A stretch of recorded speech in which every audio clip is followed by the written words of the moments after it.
యుద్ధం యుద్ధం యుద్ధం. ఈ ప్రపంచంలో ఎక్కడ చూసినా యుద్ధాలే.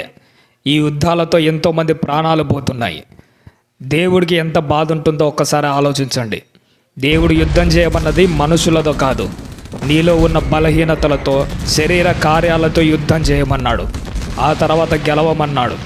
యుద్ధంలో గెలిచిన వాడు కాదు యుద్ధ విజేత. యుద్ధాన్ని పక్కన పెట్టి తన్ను తాను గెలిచిన వాడే నిజమైన యుద్ధ విజేత అని బైబిల్ చెబుతుంది. నిజమైన యుద్ధ విజేత ఎవరో ఒక్కసారి ఈ పాట వినండి.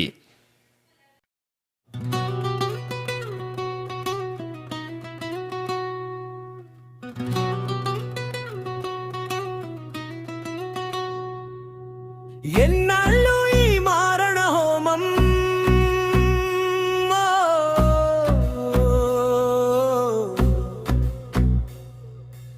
ఎంతవరకు ఈ దారుణధామం,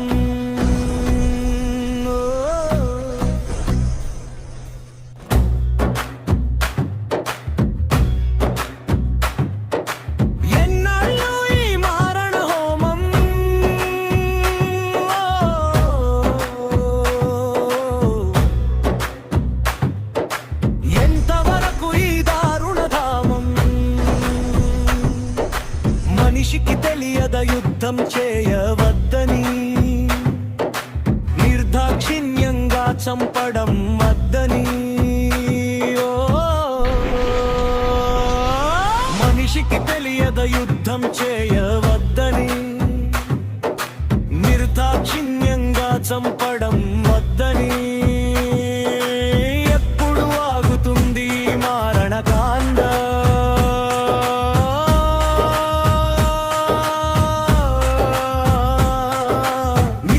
మనిషిలో ఉండాలి జీవనకాండ.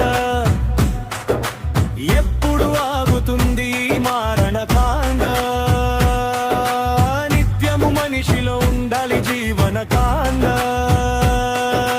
యుద్ధములో గెలిచిన వాడు కాదు విజేత, యుద్ధాన్ని గెలిచిన వాడే నిజమైన యుద్ధ విజేత.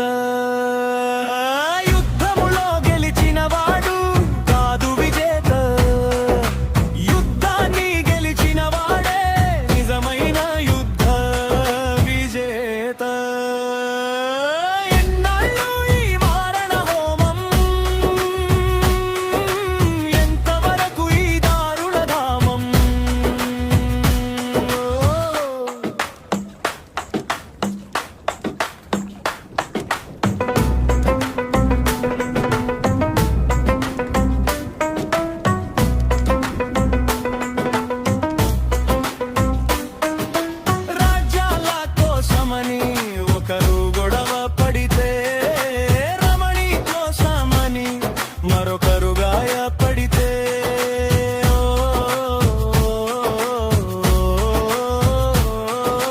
రాజ్యాల కోసమని ఒకరు గొడవ పడితే, రమణి కోసమని మరొకరు గాయపడితే, కుంభలు తెగిపోతున్నా, మాంగళ్యాలు తెగిపడుతున్నా.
నిలవాలన్నాడు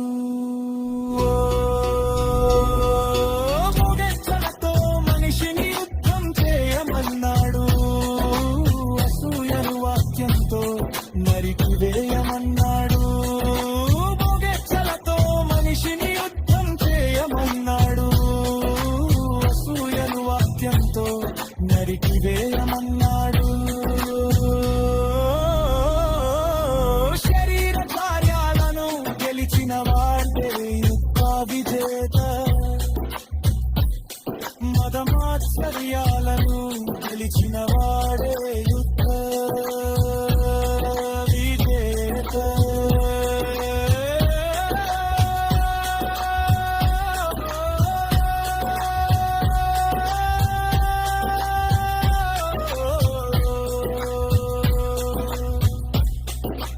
ఎన్నాళ్ళు ఈ మారణ హోమం ఎంతవరకు ఈ దారుణ ధామం ఓ